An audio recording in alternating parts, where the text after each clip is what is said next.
Omori is one of the best games I have ever played. I know for a lot of people who adore this cult classic indie RPG, that won't be too egregious of a statement. But as someone who had only heard rumblings here and there about this cute little indie game and had little expectations going in, I was absolutely blown away by everything I experienced in my journey. Since I've played this little gem, I have not been able to get it out of my head. I cannot recommend it enough, and the reason I am saying that so early and speaking so vaguely about it is because Omori is the type of game that works the best if you know as little as possible going in. And so seriously, with a full heart, I really would recommend this game to anyone. It can be very heavy at times as well as emotionally exhausting, but it is also so beautifully cathartic and enriching in all the best ways possible. From here on out, I'm going to talk spoilers, so if you've already played the game or you're just a bad boy who is too cool for school, consider school out, kiddo.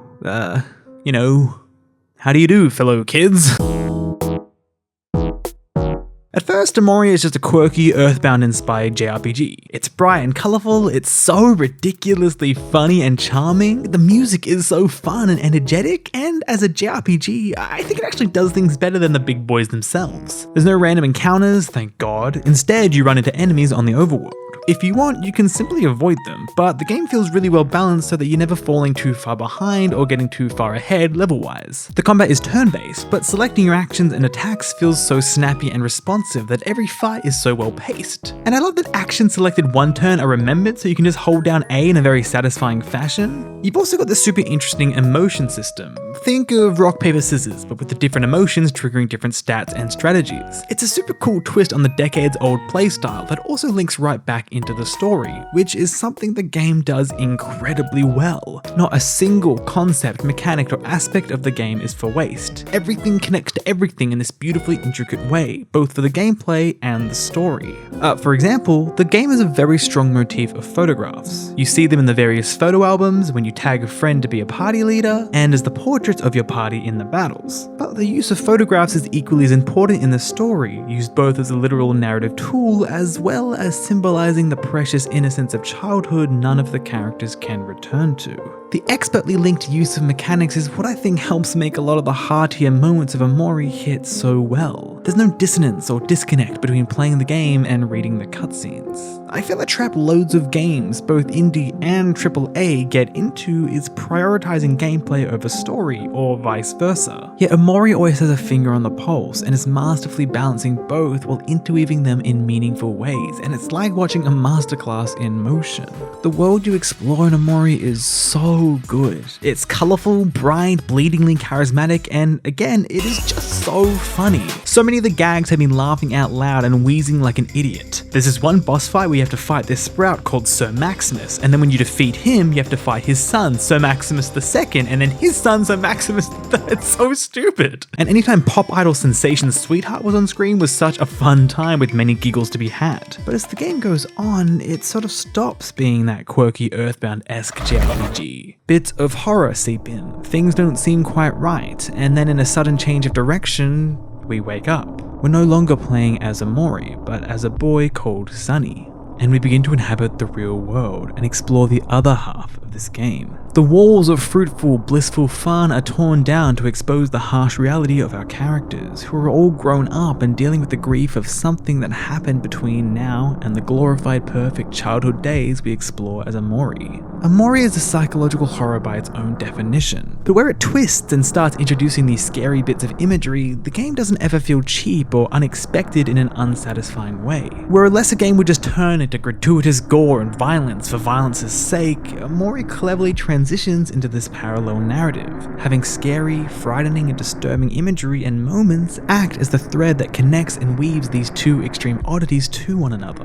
When you play one section, it reinforces what you learnt in the other or contextualizes things in a new way. You will love a character one minute, hate them the next, then love them again as more information is revealed, and it's this thrilling emotional roller coaster. And that roller coaster is emotionally scarring.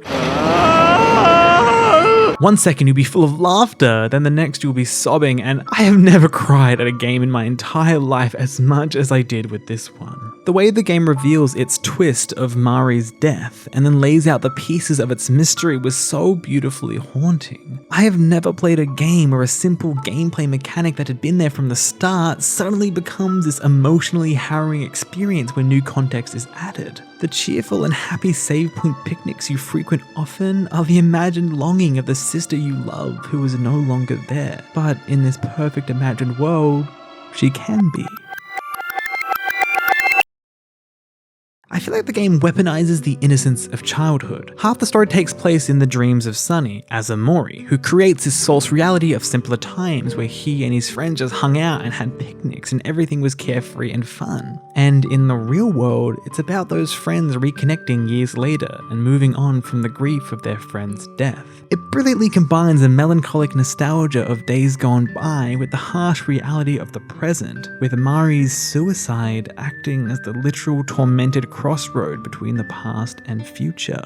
Figuring out the mystery of what happened, exploring both the headspace in your dreams and the real-life world of Faraway Town, realizing every character is just an idealized version from the days gone by, seeing how Mari's death changed the shape of these friends' lives, and then seeing the beautiful reconciliation of those friends learning to move on from that grief together was so beautiful and cathartic. And they're not perfect. They're not just living right back into the roles they once were. They've all grown and changed as people, but now they're together again, just as Mari would have wanted. And then the game makes you put the photographs of Mari back into the photo album, and you have to read the contents of them, all the happy memories of a simpler time with brighter faces, knowing you'll never get to see both the coveted days of youth and the big sister, the best friend, the first love ever again. I just bawled my eyes out. Fuck, oh my god. If that was it, and the game was just about those ideas, I would have still loved it universally as a therapeutic look at processing the death of a loved one, and the importance of friends in that process. But then, it's the game's final plot twist that plunges one last knife in your heart and changes everything. Suddenly, it goes from a relatively straightforward but emotionally devastating tale to one with grey, murky waters and blurred lines about morality. In one horrid sequence, the entire game suddenly recontextualizes itself, leaving your head running a million miles an hour with a million questions and thoughts. Characters you yearn to save now become your punching bag for guilt. Moments that made you cry now leave you angry and frustrated until you cry all over again. And the reveal of this secret between two friends, one that caused them so much grief, becomes the story's ending sting that elevates this game to something else extraordinary. Then, after all the horrifically fucked awful shit the game throws at you in the last second that takes your heart and squeezes it into a bruised pulp, it takes you for one final swing. The game's ending sequence had me crying like a baby. The montage of Mari and Sunny's childhood, meeting all their friends, and once again basking in the sweet innocence of times that are no longer here is just shattering after everything we now know. And the entire concept of the game, being stuck in the headspace created to protect you from the grief of the most traumatic moment of your life, is so beautifully constructed. I think a big part of me wanted to blame Omori for all the harm he caused Sunny, but that's not entirely fair, is it? Omori just represents the self-preservation aspect of the brain that wanted to go back to the way things were. He wanted to find Basil. He wanted to find Basil and kill him, to cut off any tie to the thing causing him this grief. Ultimately, if you're going with the good ending anyways, Sunny learns to overcome the power of Omori and do the right thing. Good or bad, Omori is just another part of the soul that you have to learn to deal with. And even though the truth of the actions haunt you long after you finish the game, seeing Sunny finally speak with, "I have to tell you something," feels like the most perfect conclusion the game could have. How did the rest of the characters react? What happens next in their lives? Was that the right thing to do? The ending is snipped off at the exact right time to leave you sitting there like an emotional husk, trying to solve those questions that may never be answered. And it's one of the best things about Omori. When the finale's final puzzle piece clicks into place, your brain just kind of goes into overdrive as you think about everything from the entire journey.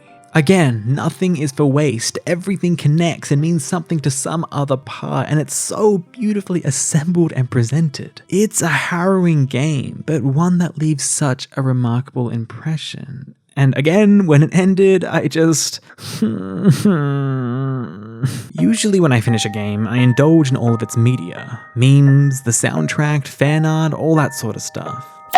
But I found it quite tough with Omori, because every funny comic or piece of art or song feels so intricately trapped in the emotional conflict of the game's tale, which is just a very fancy way to say it makes me cry. It's really sad. You see a piece of fan art of them as kids and you can't help but long for those sweeter, innocent days when they were happy. And then you see art of them all grown up and it's like, I want that for them, but the grief and pain that will be caused by Sunny's final action, will those scars ever heal? I think a big highlight needs to be shone onto the soundtrack for this game. It feels nostalgic despite being entirely brand new. It has boss themes and battle themes that will leave you bopping for hours on end. But then it has these tracks that are the most beautiful and poignant concoction, and within the context of the game, make me emotional just from listening to them.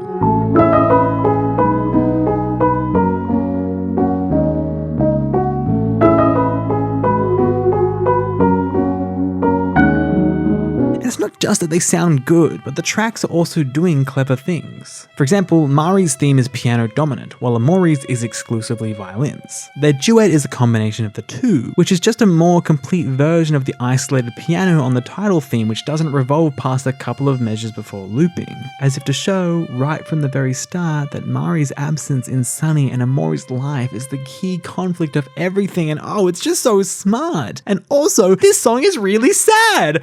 Omori was one of the most memorable artistic experiences I've ever had the pleasure of indulging in. I'm so artsy-fartsy to my core, and it is so lovely to know games that want to say stuff and make you think and reflect and emotionally traumatize your poor little heart exist. With a beautifully emotional story, gorgeous pixel and hand-drawn art, an insanely diverse soundtrack that spans from bopping and fun to haunting and tragic, a really fun, innovative combat system, the funniest and most charismatic characters you'll ever come across, multiple routes and different endings I didn't even experience.